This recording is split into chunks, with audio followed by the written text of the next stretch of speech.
What was I was so close, and Linda came back. zipper car? They can sleep anywhere. Sleep when you're dead. Well, you gotta be honest with it. Some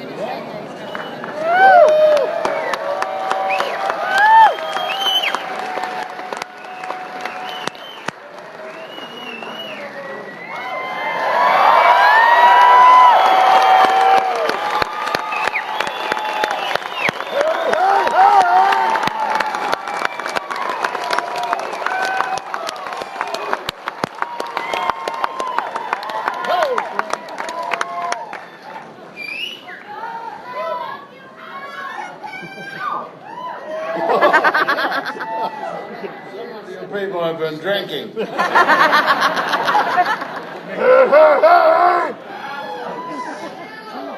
I said, so.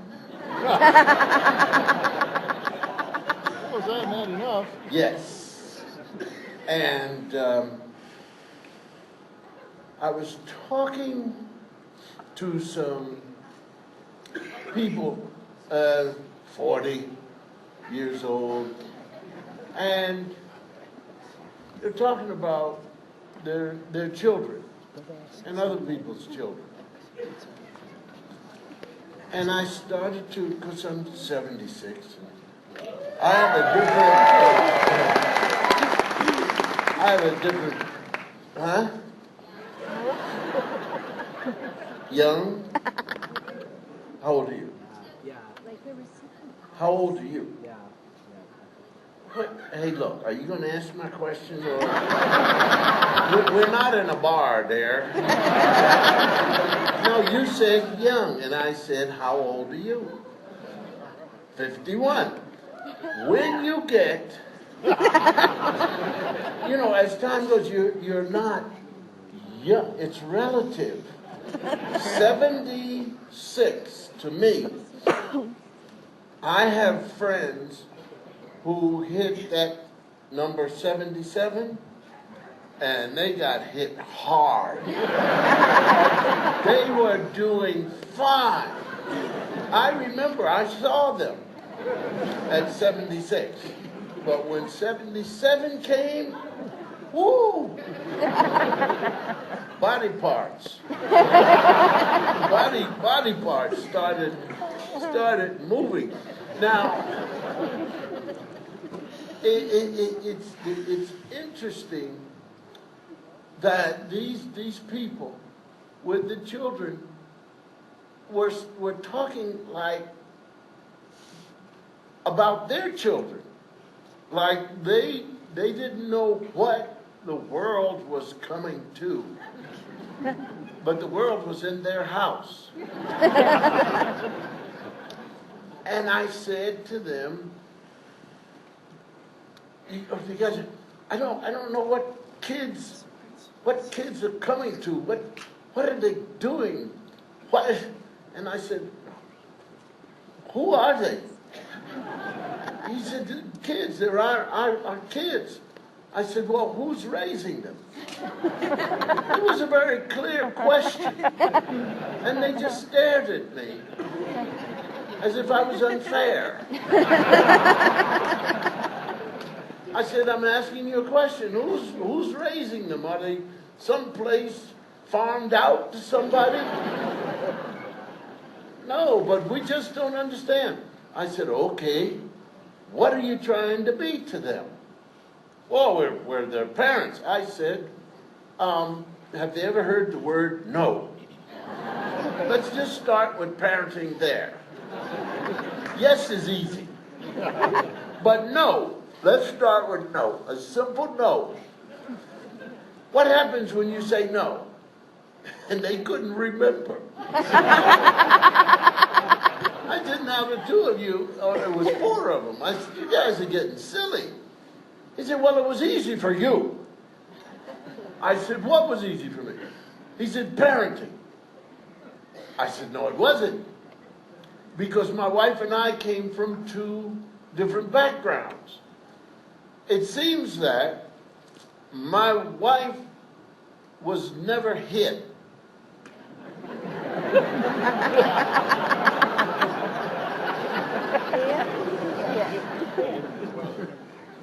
I mean, her mother called her names and didn't like her for certain times, but she was never struck. She was never beaten. So, I came from a background, there was no 911. Now, I'm not bragging. All of you young people, 15, 20, 30, whatever, I'm not bragging because I had nothing to do, no control. I'm a kid. So I'm born to, and I behave like a kid with brain damage. But parenting in the 40s, 50s, whatever, no 911. You go out, and my mother said something to me because I didn't know how she knew. She worked. She worked, and when she came home, I was supposed to have done something. I didn't say I would. She said, do it. But I never said, okay. See, that was one of the problems I was never allowed to express while I was being beaten. See, look, you told me, ow, ooh, ow, ow, ow. It's over. So, she said, did you do this? And I had a lot of hope. I hope she didn't see it. It's like, I want you to mop, scrub and mop the linoleum rug in the kitchen. I never agreed to it. She said, do it. So, when you're a kid, you just have this thing about time and the world, and you try to impose your power on the world. You will not see, Mother, what I didn't do. You will not ask. But it never worked. So she said, and she's a nice woman, I thought. Mothers, in my day, mothers were the kind of people that say, look at this. She said, look at this. And I looked. She said, did you do it? I thought maybe it didn't look that bad to her.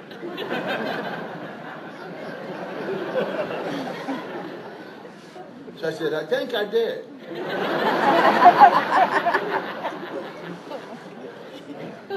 She said, this looks terrible. And I thought maybe that was it. See, when you're a kid, you just hope it's over. She said, I think it looks terrible. Well, okay. Come back here. She said, come back here. I came back. So the rest of the people in my brain are gone, we're in trouble. She said, what did I tell you? Now here again, there's a chance she may not know.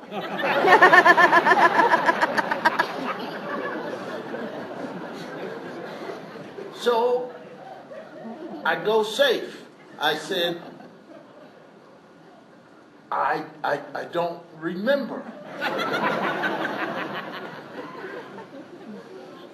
Huh? Who's Johnny? Huh?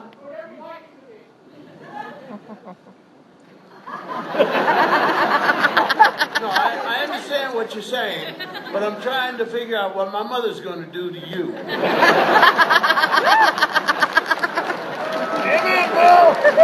I got news for you. This is not pretty. First of all, my mother's going to say, where'd you get this person?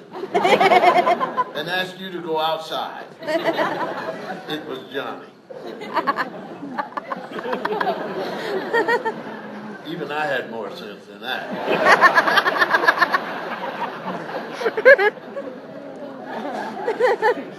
See, you can do that to your father. Because your father knows nothing. He's always sent. He's always sent. And they don't tell you why you have to go beat them to death.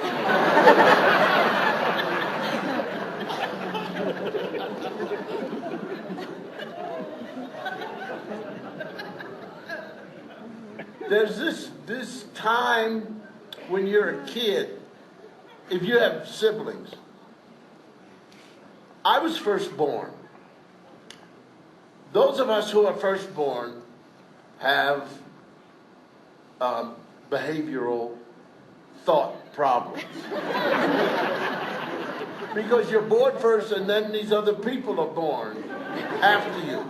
And you are in doubt why these people, your parents, had you. Did they have you because they loved you, or did they have you so you could watch their children? It's a problem. Now, the people, these other people called your brothers and sisters, there's something wrong with these people. There is no greater hatred on the face of this earth than what you have for your siblings. And I mean it. You may grow to fall in love with them, but not when you're a small kid. You can't stand these people. I mean, just to look at them. And they know you can't stand them. And then your parents pile on and tell you to look after them.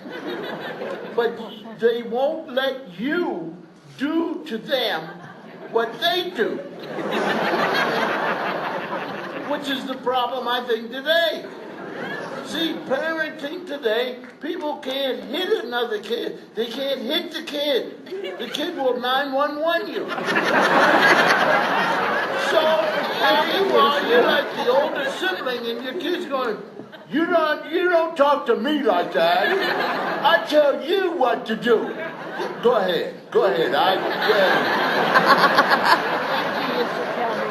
I'm going to call 1-800. See, but those of us from the old days, I mean, I must tell you, and I know this is Mormon country, and you'll understand me when I say that because of my two brothers, I identified with Cain.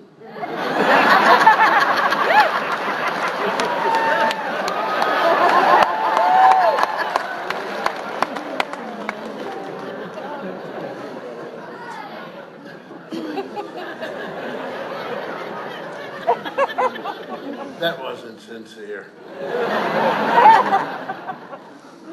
I mean, the hatred of seeing one of them, and they know you can't touch them. And there's just this, it's something in here, and this is my room. But my room is smaller than the cupboard. And he came. Now those of you know exactly what I'm talking about. He came and he knew he was killing me. He knew it. He's got a little look like that. I don't know what animal that is.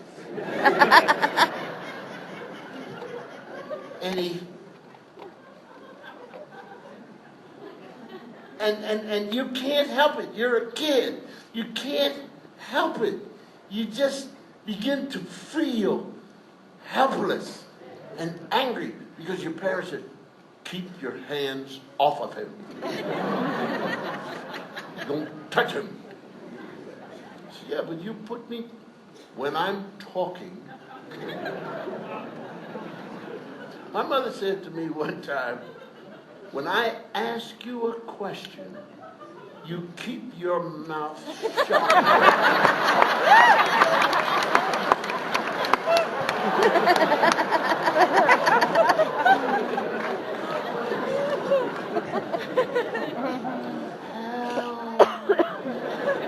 But I'm sitting there, and this is my room. And I told him, Russ, stay out of my room. Because he goes into my room. I see him in there a lot. And he's just... There's nothing God ever created that looks like this. I told him, you should be in a zoo. People could look at you. You have no name.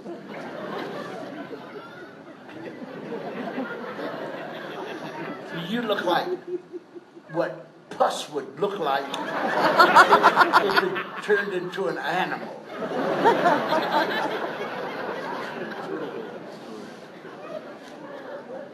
And he knows that when I see him, it doesn't bother me, around the house. It's my room. And when he comes in there, and it's the same thing over and over. Bob and Russell, stay out of my room. So I'm sitting, and he takes this foot.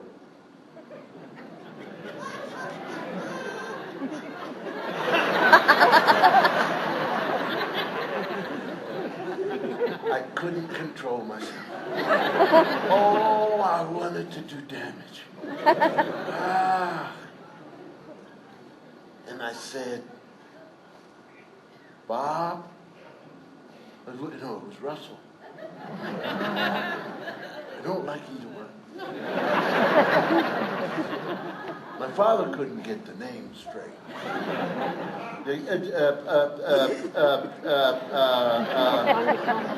You know your name.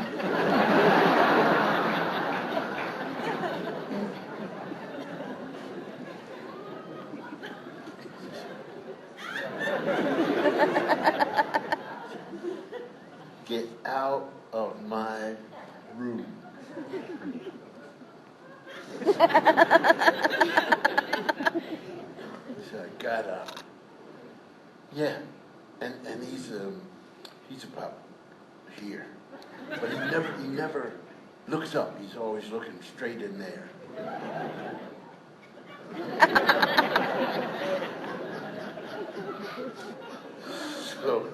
So I went to him. I said, my mother said, don't put your hands on him. And the people in my brain are warning me. These are good people. These are good people. Keep your hands off of them. But then there's another one. I don't like them. I don't like them. Do something. Do something. Make them stop. I said, Russ, get out of my room. And he's got his foot.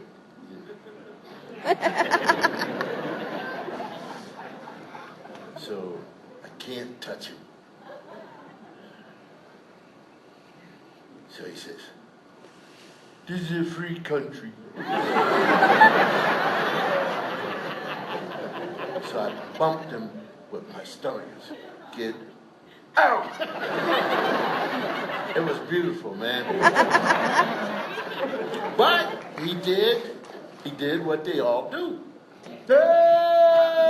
See, we are so stupid that we go for it every time. Because that's all they want. They want you to touch them. Then they run. And they tell, and you're in trouble. Because by the time I was with these two, my parents, they had stopped parenting. I mean, they didn't care about justice. They wanted quiet. You know, when parenting gets to the point of, I don't know who did it, but I'm beating everybody.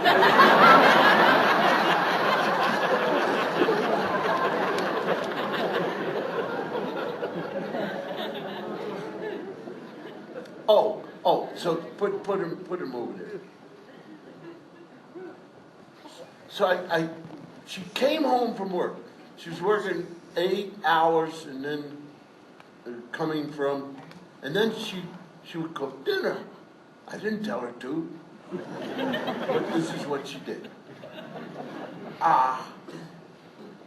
And I was supposed to mop the kitchen linoleum rug.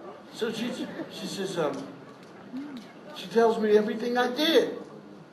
So I said to her, how did you know that? And she said, a little bird told me.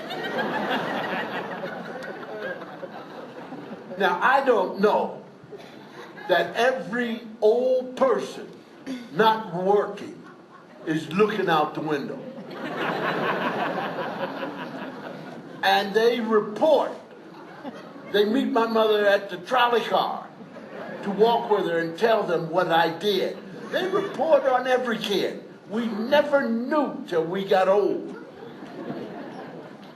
But my mother said it was a little bird. So, now I'm outside. And I see him. And I started yelling at him. You little punks. You think I'm going to do something wrong. And so you can tell. Yeah. Never have liked little birds. So, she also said something one night. It was the third time coming up and we hadn't gone to sleep. She said,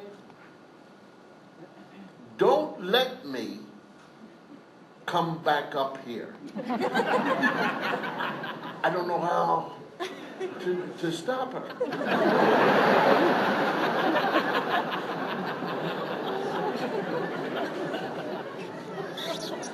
You know, what do you think you're doing? I'm holding you down. Then she said to the three of us, if I hear another peep, I'm coming back up here and I'm going to beat all three of you to kingdom come. I never understood that. You get beat and kingdom is coming forward. Hey.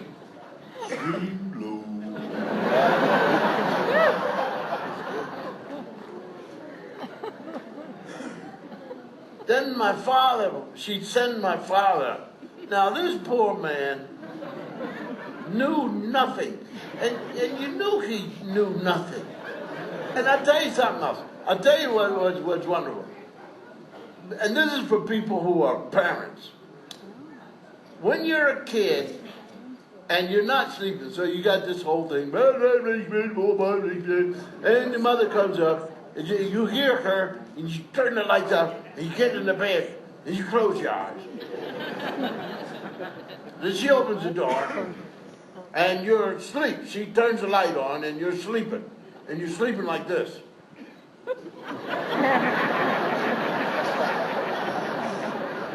And you can't see yourself doing that until you become a parent. Then you go up and hit the light switch, and I swear they're there.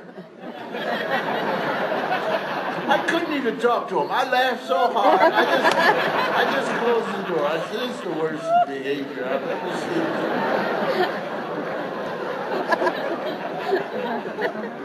But I think my father actually, because he didn't know what we did, he kind of felt sorry for us because my mother could talk. And he comes down and she talked to him, and every time over again, and you need to read. And I mean, I just felt that sometimes he'd come up with a bottle of scotch and 4 glasses, you know.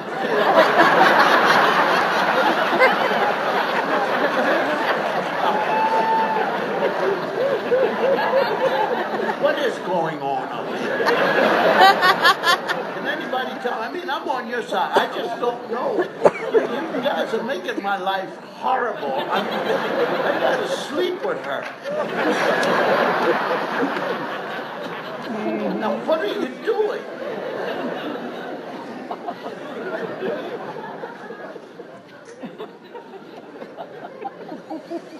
So, I bumped his face, and then he yelled. And next thing you know, "Junior, yes, Mom, come down here." I go down, and she's sitting there, and he's in here. And he's like this. He's got his fake tears, and from when he's sucking his thumb, all wet, but he's smiling.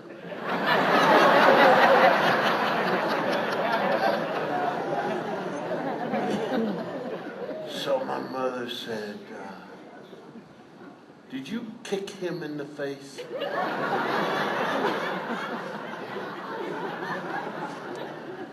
I said, "No, Mom." No. See, you don't talk like that, man. You can't say, "Not yet."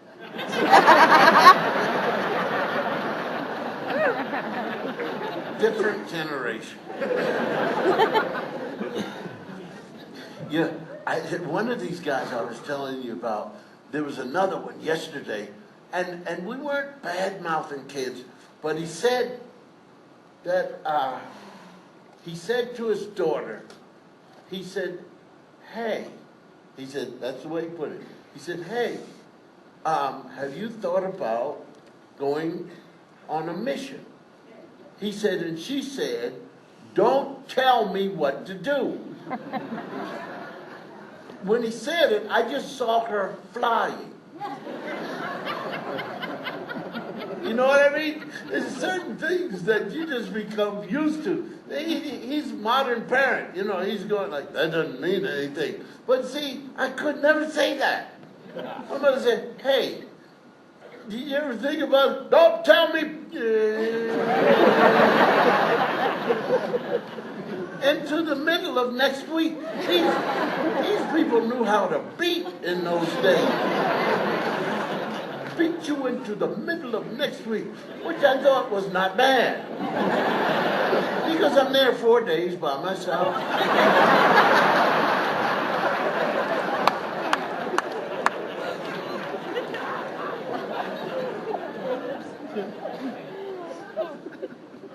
The one that kind of scared me was when she said, "I will beat you within an inch of your life." Now, this takes, as far as I'm concerned, great precision. Because you could have a little slip, gone forever.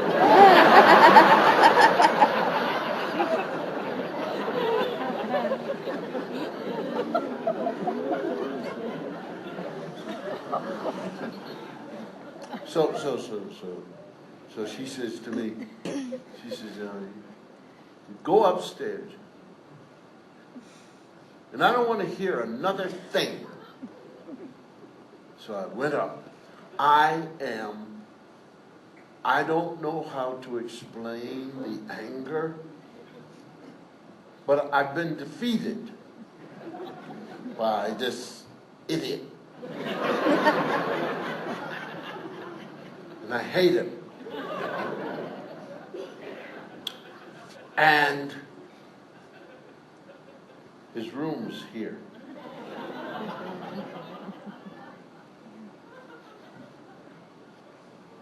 And I went in to his room. I hate him so much. And I'm in his room. I went over to his bed. And I grabbed it and snapped the neck and broke it. And it was dead. And I threw it on the ground.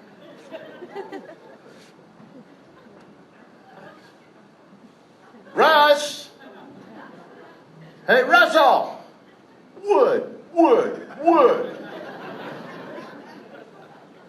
Come up here. I want to show you something. So he came up. What? I said, come here. Look. On the floor.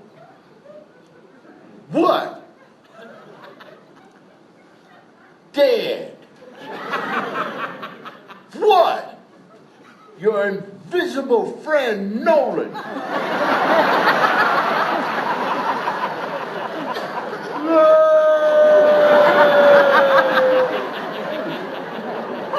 And he went running down, and next thing, Dad is coming. And he's going crazy. My father walked in and said, what is going on? He broke the neck of my invisible friend.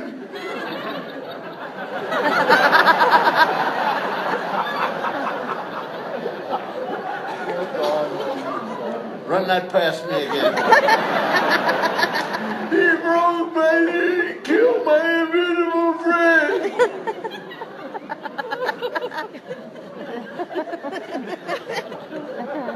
Did you?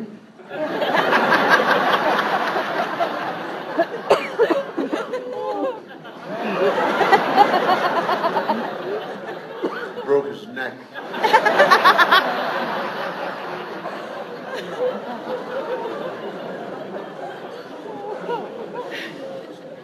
Where is he?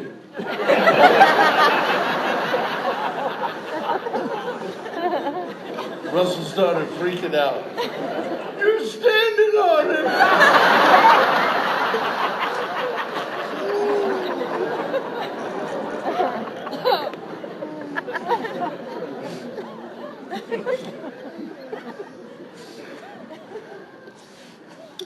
Comedians, come on, I don't care what age, and they seem to all say something that I can't identify with.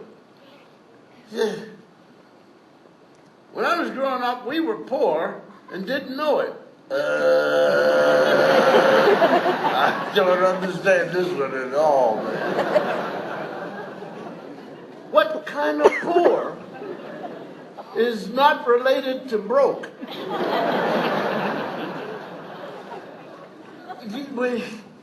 What did you think you were? Huh? Okay. Were your parents not doing well? No, I'm asking you a question. Okay, then how did you get the idea? If you ever asked for something and she said she couldn't afford it, that's the way rich people behave.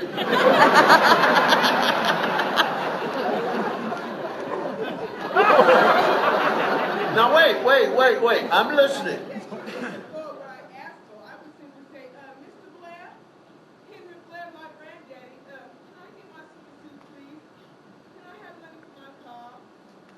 No, you're going too fast. You're already a teenager. Can I have money for my car? Just a minute now. In order to be fair, I'm asking you as a child growing up, how can you not know that you don't have if you don't have? Stop.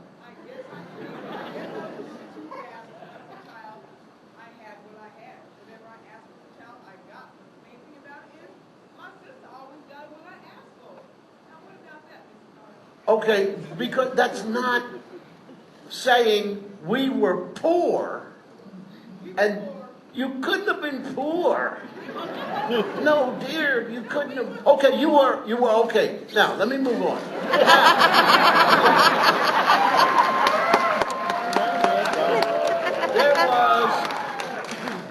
There was a radio program, and I was listening to it, 6 years old. And the man on the radio said, kids, talking to me, you can have, so forth and so on. And you can have, I forget the name of the man, his car. It was a racing car. And the man played the sound of it. Ooh, ooh, ooh. And I could see myself in it. We lived in the projects. I could see myself driving that car all around the projects. And my friends would go, man, look at it. Whoa. And the man said, you could have this car for 15 cents and a box top off of some cereal.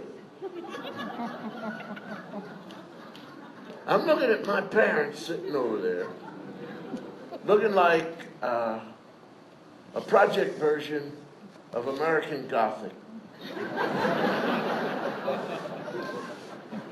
And the people in my brain said, there's no sense going over there because all they're going to say is we don't have it.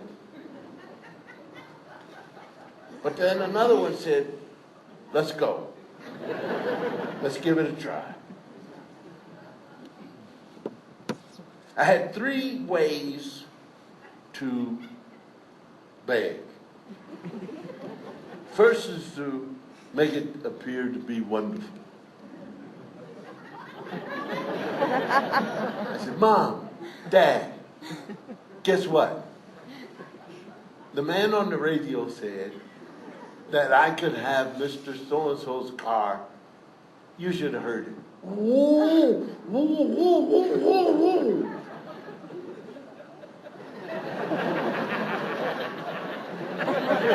I could have it. And guess what?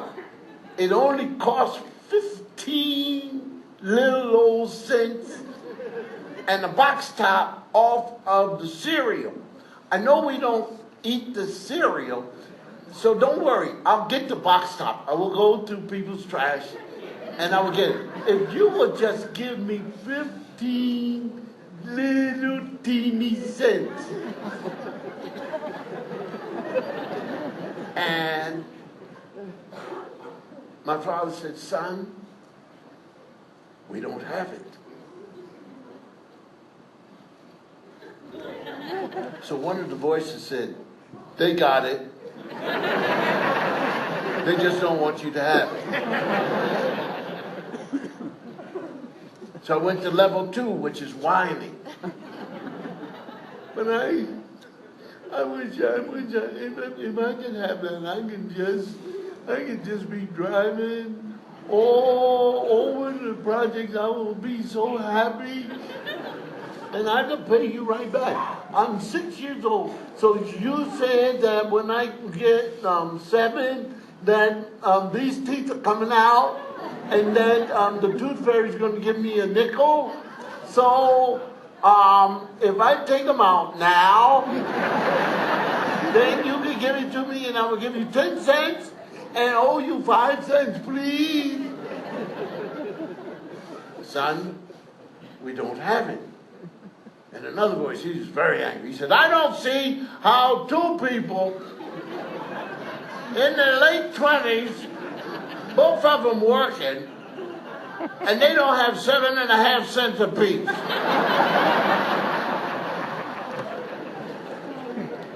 So I went to the 3rd level, which is a release of mucus.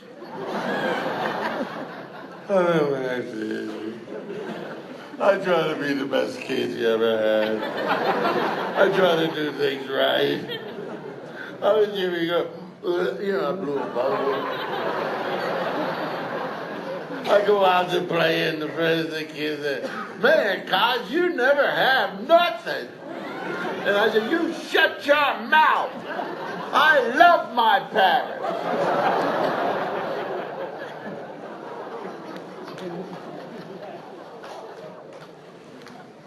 We don't have it. So now there are just things you don't do. I am down. I can't talk back. I'm down.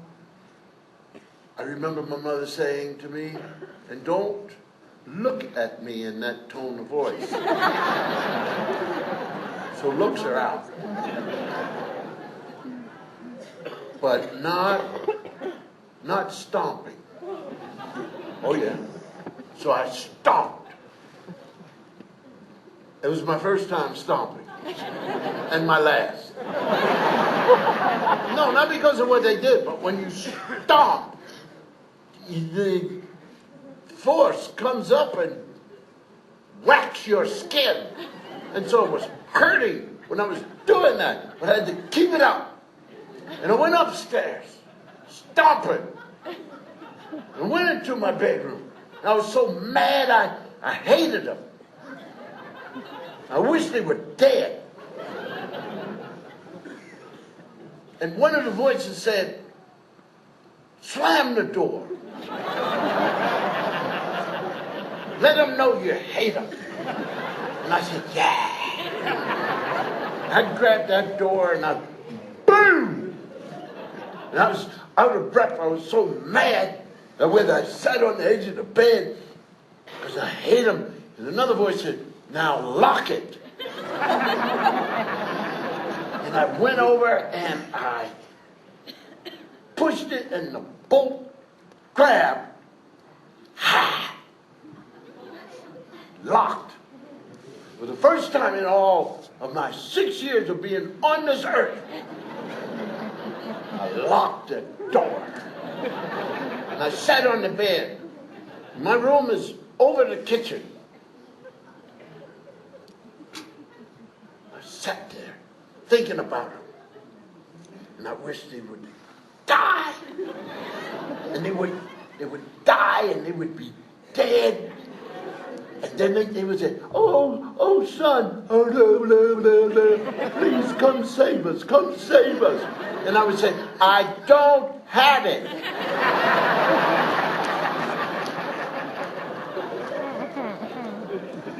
And my father came up the stairs.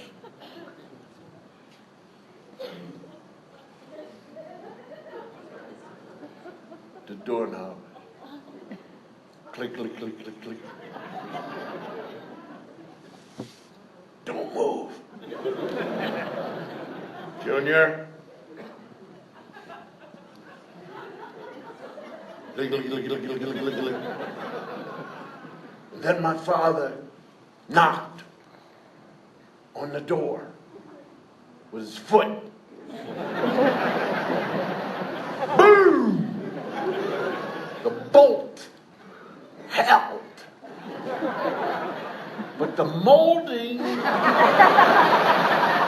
over the door flew into the room, the wood, the door came down, but the bolt was still holding. And he was coming in the dust, and I'd never seen him looking like that before. There's a big hole over the door, copper and brick and wood and ripped and torn wallpaper. And one of the voices said, "So this is how a house is built." And he kept coming at me. I didn't know what to do. The voices in my head ran out of my body. My father stood over me, and I started to sing. Jesus loves the little children.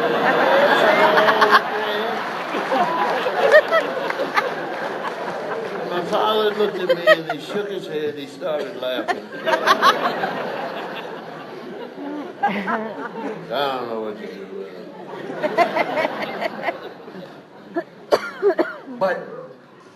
But those days, and now today, you can't hold your kids. I'm not in favor of the beatings. And that's what we got in the East. A beating. A beating, those of you who've never had one, is where the beater makes the beatie stand right there.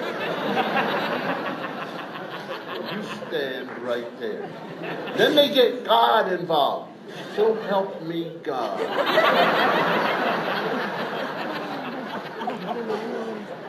And you have to stand there while the beater looks around for something to grab, which is not fair to the beatee because you can see a lot of things.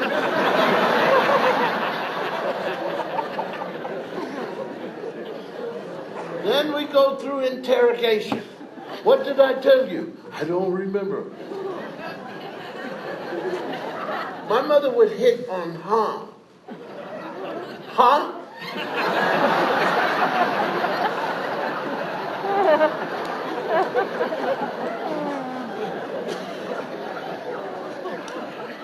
I was 19 and a half. I joined the Navy. And while in boot camp, after we ran out of telling lies about how we had scored the winning touchdown to win the state championship, we got into beatings. And we lived in the East. But we had 3 fellas from the South who said, now look, we've heard about these beatings, but in the South, you get a whooping. So we didn't know what he was talking about. I said, well, I'm going to tell you now what these people said to this day, I still don't believe it. Because it doesn't sound right. A whooping is where the whooper gives the whoopee a knife. Can you believe that? Yes. And sends the whoopee out to cut. Now let me tell the story. Look at it, Bill! Anchors away! Huh? Anchors away! To cut a switch. Do you understand what I'm saying? I know it's hard for you to believe. You get a knife and you're allowed to leave the house. And they want you to bring back a switch so they can beat you. These are the laziest parents.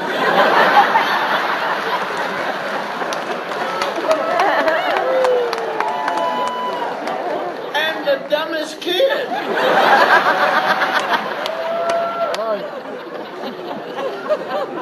You're going to beat me and you let me out of this house, you will never see me again. To this day, my face will still be on milk carton. Have you seen Little Bill? Must be around 76 years old. Tell him it's all right to come home. Mom and Dad are dead. No.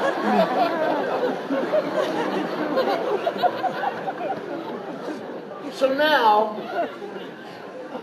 you follow the same thing that your parents, your grandparents are.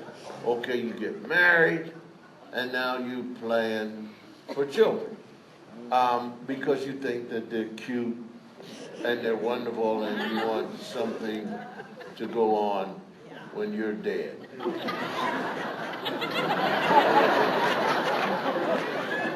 Okay. But these people don't sign on. They don't sign an agreement. saying, we will be wonderful and lovely, and we will do whatever you say because we know that you love us. No, they don't sign on. So, we had 3. And 2 more. But we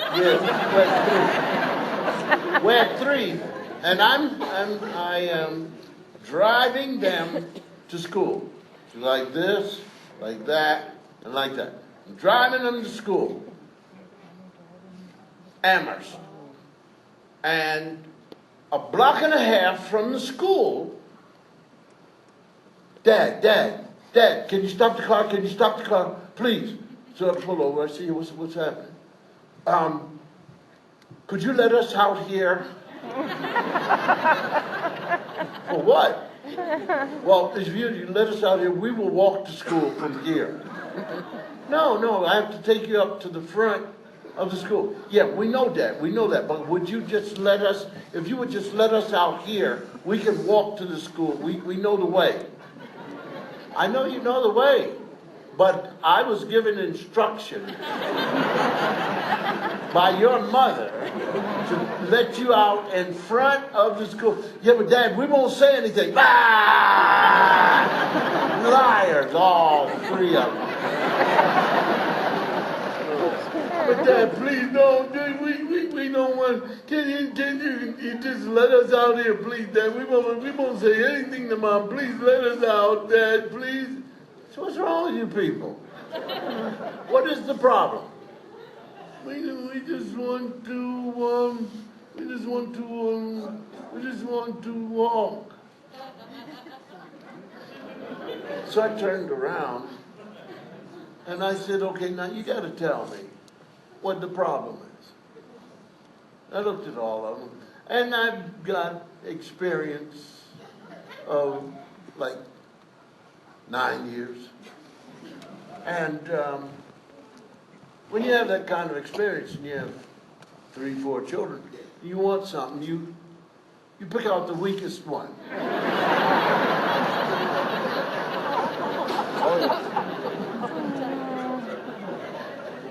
Judas.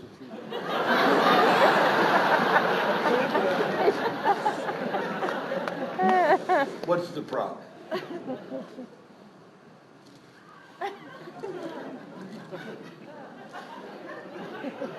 So the oldest one said, Dad, you have a Mercedes, and when you let us out in the front of the school building, our friends make fun of us.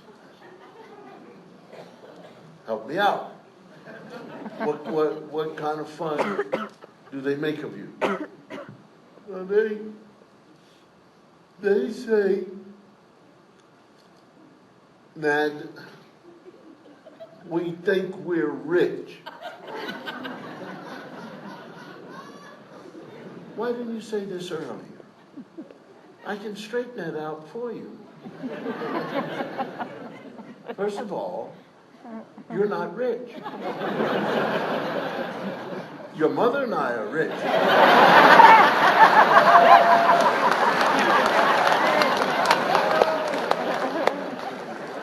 You all have no money. As a matter of fact, you're also homeless. You live with us, don't you? You live with us. And you live with us because the state says we will go to jail. So tell your friends that. You said, we hardly know these people with the Mercedes. It is not our fault. We're broke just like the rest of you. Please be our friends. Tell them that. But they're still going to make fun. Sit down. So I made a U-turn. I drove a half mile. Made another U-turn. I said, okay, get out. Get out. Yeah, 2 simple words. Get out. But, hey, you want to walk?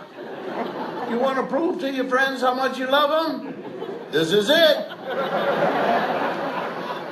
But we just, no. You have to get out. So they open the door, and they on the sidewalk. I said, close the door gently, don't make me angry. So, boom. And I made a U-turn, and I'm driving. I'm looking in the rear view mirror. Man, they're fighting with each other.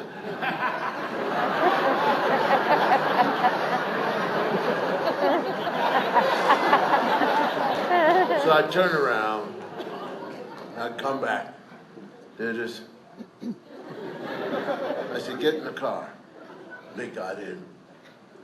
I said, now I'm just telling you now. I'm driving you all the way to where your mother said to let you out. So we drove, and I pulled behind a school bus. And I turned around and I said, look at that. See your friends getting out of that? That's a $300,000 bus.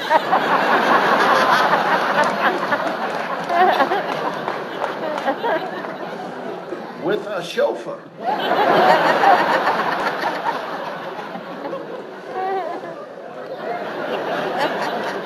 So they got out and they walked over and they were with their friends. And one of the voices said something, I liked the idea. So I turned the car, I got out. And I walked over. They were standing there with their friends, you know. So I walked up to my children. And their friends are there. And I looked at my children and I said, kiss me.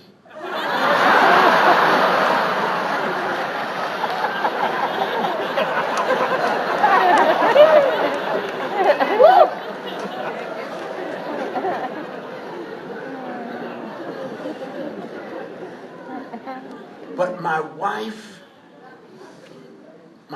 is quick. And I envy her. Our firstborn was 10. And my wife and this child, they were not looking like they're going to be a wonderful couple. I mean, they're going at it. And I, as the father, I'm not allowed in there. Even if it is to tell the daughter, you don't talk like that to your mother. Well, my wife gives, I remember one time, one daughter came and said, you know, after not doing what she's supposed to be doing with the homework and the things, she said, I'm bored. My wife said, that's because you're boring.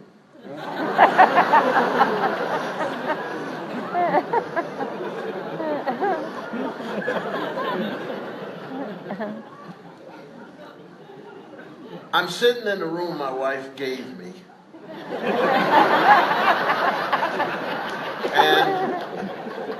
And she called me. She said, Bill! So I have this disease. No, it's a disease. What time have you? How did you do that? How did you throw your voice all the way?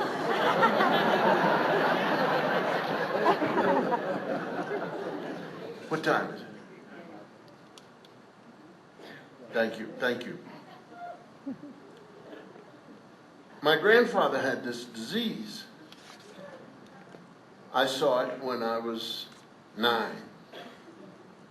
We were in their house.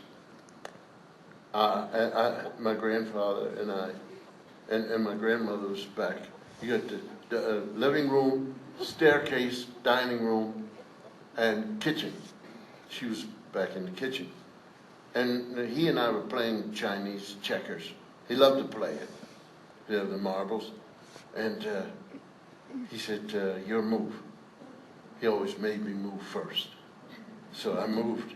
Then he took 9 of my marbles.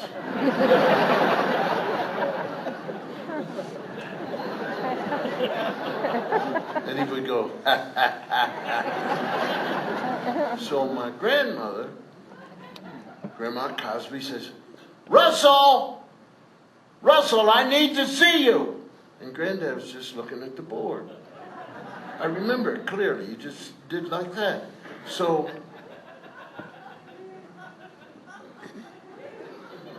I said, Granddad? He said, yes. I said, Grandma just called you. He said, when? I said, just now. It was real loud, too. I never heard a thing. So then, she said, Russell!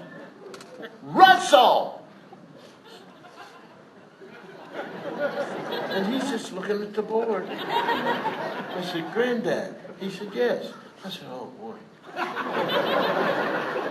She did it again. He said, who? I said, Grandma. She was loud. And then she came around and she had a big vein was sticking. She went over and she hit him on the shoulder and said, you heard me calling you. And he said, I never heard a thing. And I said, it's true, Grandma, because I saw him. But I heard you. But he didn't do anything. He just stayed like that. And my grandmother said, your grandfather hears when he wants to.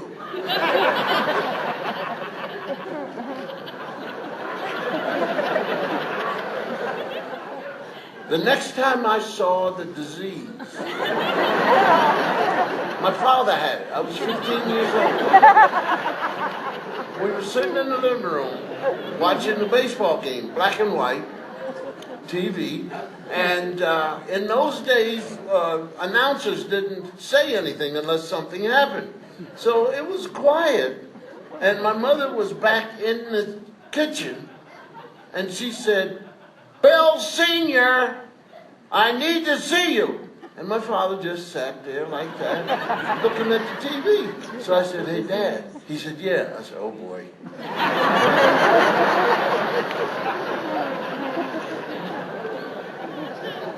I said, Mom just called you. He said, when?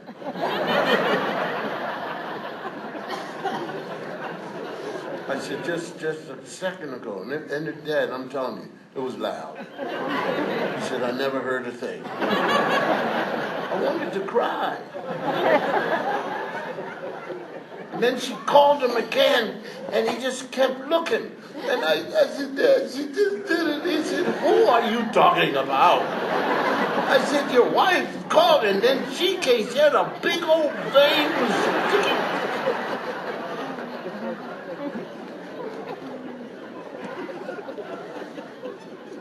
I was 27 when I got the disease.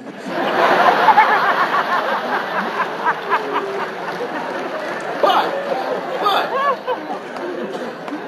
mine is the following. If she calls me, I don't answer if I can't see her. But if I hear her coming, I will answer. Bill! I don't see her. Then I hear footsteps. Yes, dear! What is it, my little turtle dove? Big old vein. So she said, come with me. Come with me. Take me upstairs to the 10-year-old's room. This is our firstborn. The miracle.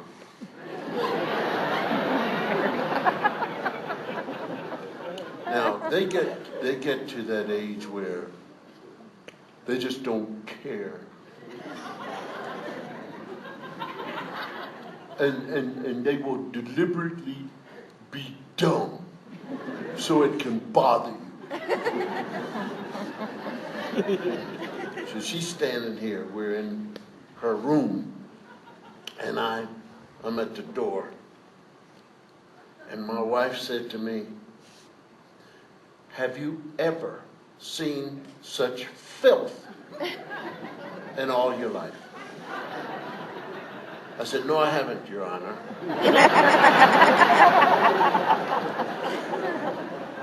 My wife said, "Go into your bathroom.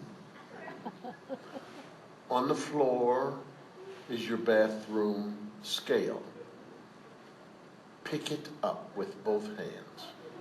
Bring it back here, please." She came back with it. My wife said, "Now set it down gently, please."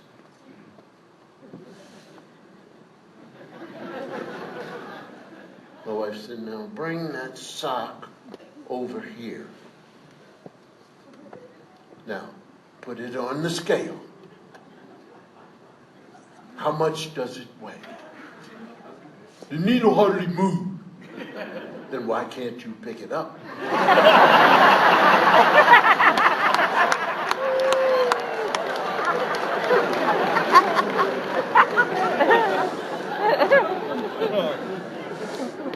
The daughter says, "I didn't ask to be born."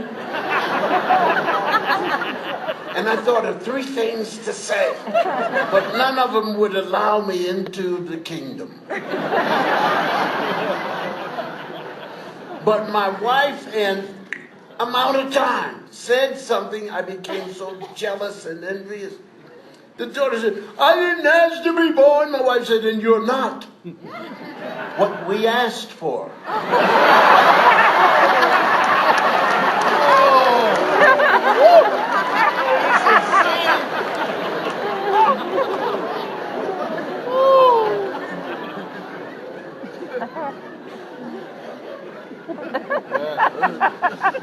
I never thought about it again. But somehow, at age 64, my answer came. Too late. But I will pass this on to you young fathers, if you ever get that. "I didn't ask to be born." Yes, you did. About 9 months before you were born, I released about 60 million.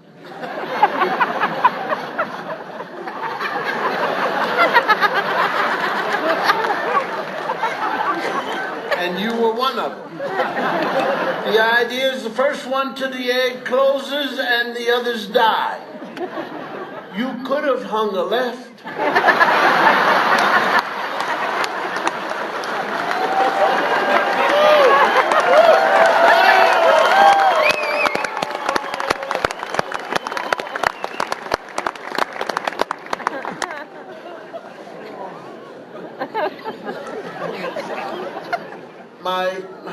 My grandfather loved to read the Bible, the Old Testament. And I was 16.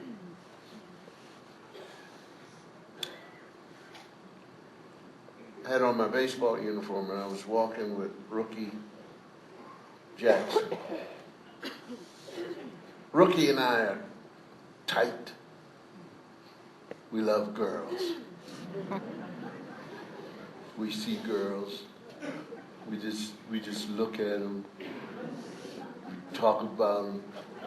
And this too was different because when I was coming up, you were taught, if you don't have anything to offer, don't start. If you're not with a dream and a goal and doing it, just look. In my day, girls girls had fathers. And these guys were not nice people. I don't know what happened to them when they were growing up, but they don't want you touching their daughters. It's like we are lepers. I remember this one girl I went to see. Her name was Bernadette Johnson. Oh, she was fine. No, I mean fine. You see this face? In my day, we didn't have high five or anything. This is what we had. This face. Fine.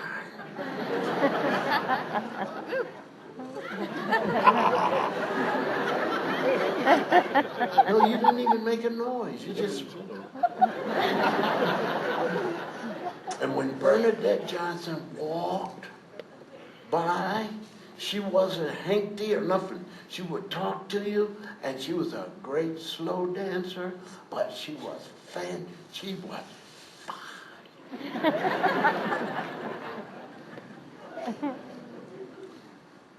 And forget the grandfather thing. We were at a party down in the cellar with the do-do-do records, you know. Slow, you dance slow. Yeah.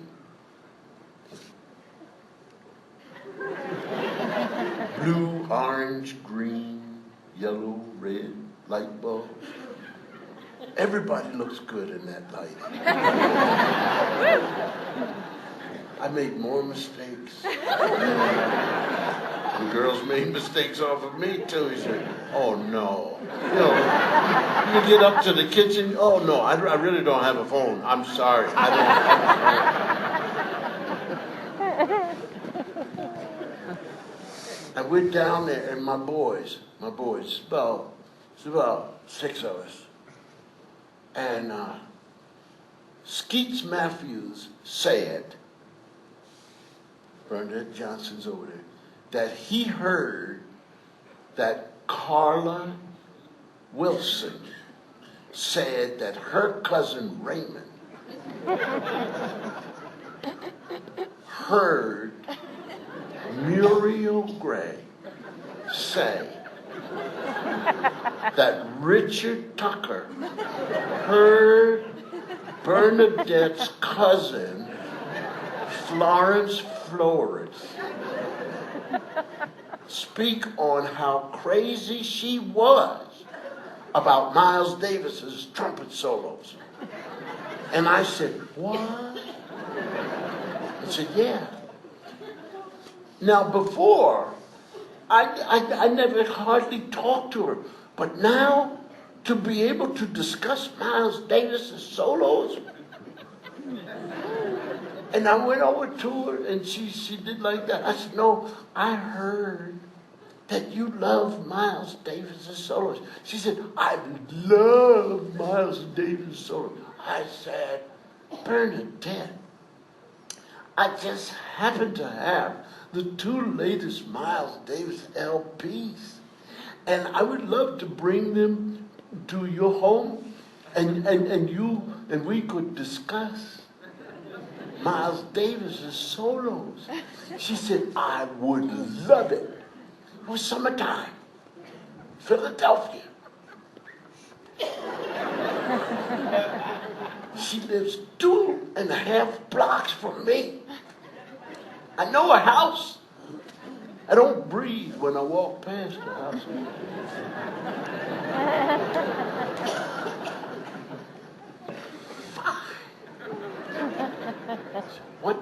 What day? Saturday. So, okay, what time? 8 o'clock. I said, "In the morning?" She said, No. After we have dinner, you come. I said, "Yes." I was so happy. I finally had something I could offer her. Got one problem. I don't have any Miles Davis albums.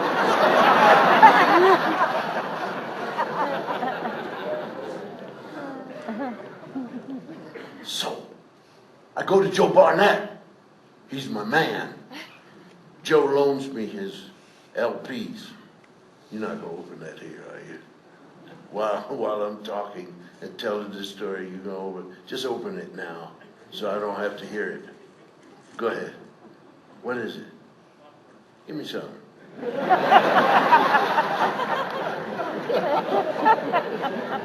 Don't make a lot of noise. Soak it first.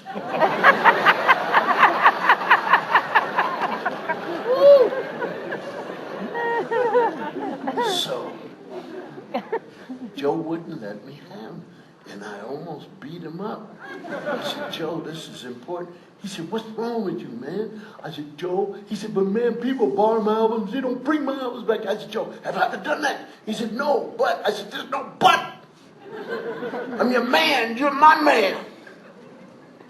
Give me the album. He said, what's wrong with you guys? I said, I need the help. He said, what is going on? I said, Bernadette Johnson. He said, what? I said, yeah.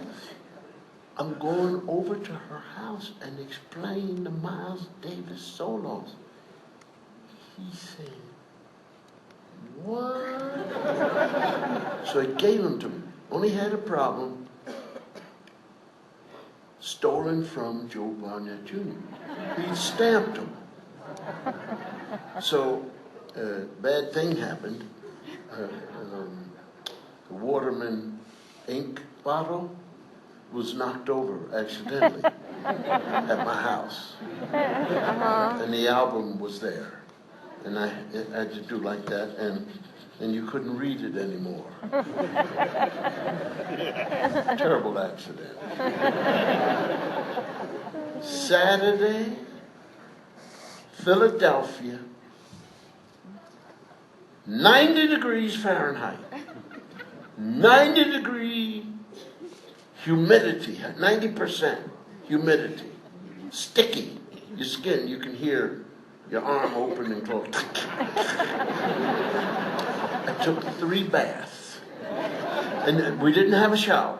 We had the bathtub, and you put this much water in. That's how much my mother said. You only needed that much for a bath. You don't need to be all the way, you know. So. And it had a little faucet thing about the size of the finger, and the squeaky handle. Skirp, skirp, skirp, skirp. Water went straight. Rubber stopper. Boom. Put it in there. 3 times. And to prove to you how much in love I am, I even wiped the ring out. And after the 3rd one, I got an idea. And I put this much water in. And then I opened the medicine chest. And the top, my father's in the Navy, and he brings home these aftershaves and cologne. And there's a bottle that's never touched. It's been up here for a long time. And it's got yellow paper wrapping. You can see through it. It's got flags and boats. I brought it down. And I took it and, what was it? Old Spice.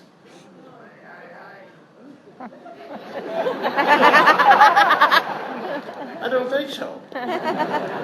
It was Canoe. What kind of Old Spice you got? Old Spice Reserve?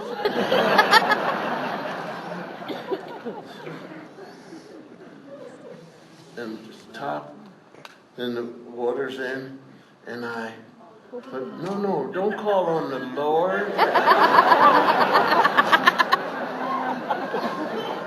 This is me. You're not going to sit in this. No, I emptied it out, you know. Hey! Behave yourselves. So then I took the bottle and did like that in the water, and I wiped it off and put it back and went under the thing and whoop, filled it up with water. And then I put the top on, and then I wiped it dry, and then put the cellophane, put it back up there. See, because when you're 16 years old, you got 2 things going for you. You got hope and stupidity. Bam, close it. And I got into that tub, and for Bernadette, I sat there in pain. I did find out that canoe will cure athlete's feet. Because it almost burned my toes off. I'm telling you. And I sat there just for Bernadette, because I'm in love with Bernadette. Oh, it's burning. And I got up and I pulled the plug and the rubber disintegrated. And I dried off, I got dressed, and now I'm going to Bernadette's house. 90 degrees, 90% humidity. And I walk, and this arm hit the sport coat, which hit the shirt, and then the thing, air came up and dried this eye. And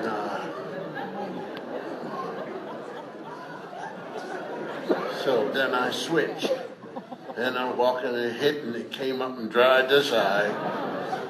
And I was just, and then it got to my lungs. I got to Bernadette's house. And before going in, I just did like this without breathing or anything like that. Get rid of it. They had the storm door. I don't know how many of you guys had to open these things, but people don't know how to put them up. These doors beat you to death. You open the thing and they come right back. You had the big glass opening and the shade that you pulled down. And her mother, I guess, had knitted or crocheted across so you couldn't see in. But then they found out they couldn't see out, so they made a little hole. And I rang the bell and looked. And she came down the steps. See, in my day, when you see girls, you had to look for it. It just wasn't out there. You just look. She had a white blouse across here, and a tight skirt that came up to here, and then it went like, and then it went out, and then it came down, and then it had the white cotton socks and black with a strap across, and the hair cut, and she just looked so fine. And she came in, and her eyes looked through the hole, and I was looking through, and I was smiling, and she looked like she was smiling. I said, "Oh man!" And she opened the door, and I stepped in, and her mother was right behind her, and she did like this, and the draft from me hit her, and dried this eye out. And I heard her say, she said, "This is my mother." And her mother got a hit of it too. But her mother just said, "Oh my." And just turned right around. "Well, you burn, you know what to do when your friend and you all don't stay too late. Good night." And she said, "And this is my father, and this man leaning in the dining room against the wall. He's looking at me." He did like that. And Vern closed the door, and he went, I don't know, back to the kitchen or something. But I said, "I have the LPs." And she said, let me let me have it." I said, "No, I recognize the console, and I will put it. Why don't you sit down?" And she said, "Okay." And she went over and she sat on the sofa. Now I'm telling you, they had 2 other armchairs. Armchairs. She could have sat on an armchair. She sat on the sofa. And this is the arm of it here. And this sofa.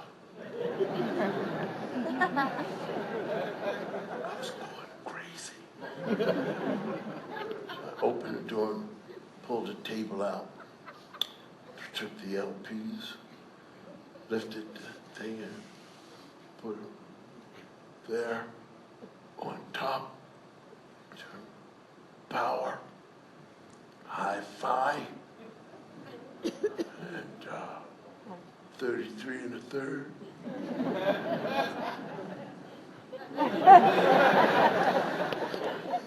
Play. Two, soup, pop, plop. Go around.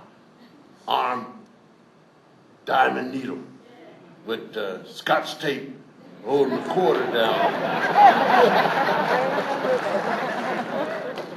And Mazda is playing. And I looked at her, and she's sitting. She's sitting. And I said, her hand was here.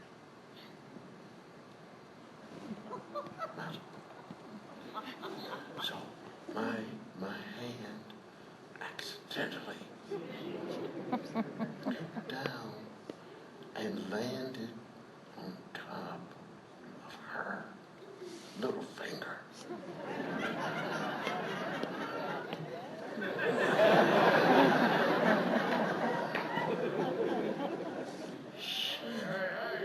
Now look. She then took her left hand out from under mine and went into my hand to hold my hand.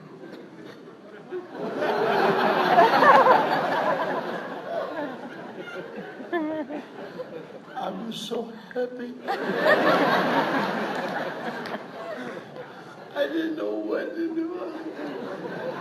Everything was hot. My shoes were hot, my knee, everything, my face. Oh, I was so happy. I love her so much. And she had her hand inside mine. I don't know how it happened. I didn't mean it, but a sound came out of my throat. I didn't mean it, but I know I heard myself say, hee hee hee.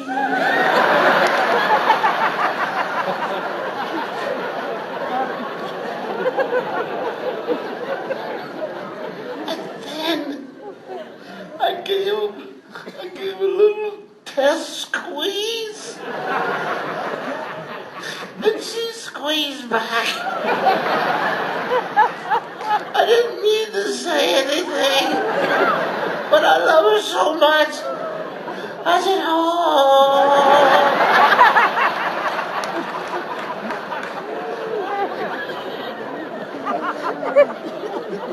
And then she squeezed back.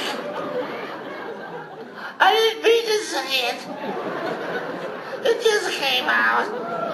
I love her so much. I said, thank you, Jesus.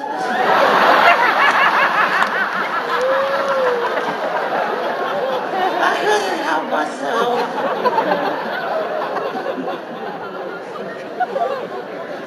Father's leaning.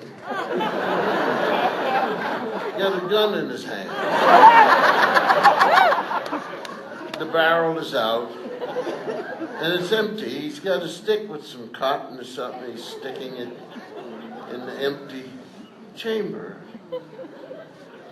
He looked at me.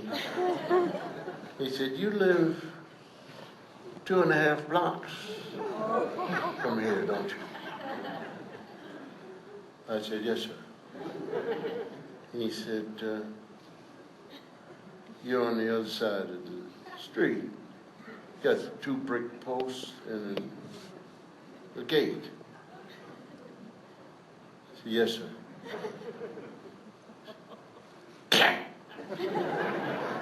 I just want to know where to come.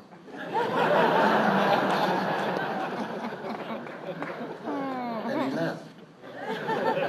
I said, Bern, I have to go home. She said, said, well, no, what about? I said, you just keep listening. You'll love the solos. But I have a lot of homework. She said, it's August. I said, you know, I go to Central. We start early. And I left. On the way home, I stopped by Joe Barnett's house. I said, Joe, I don't have your LPs.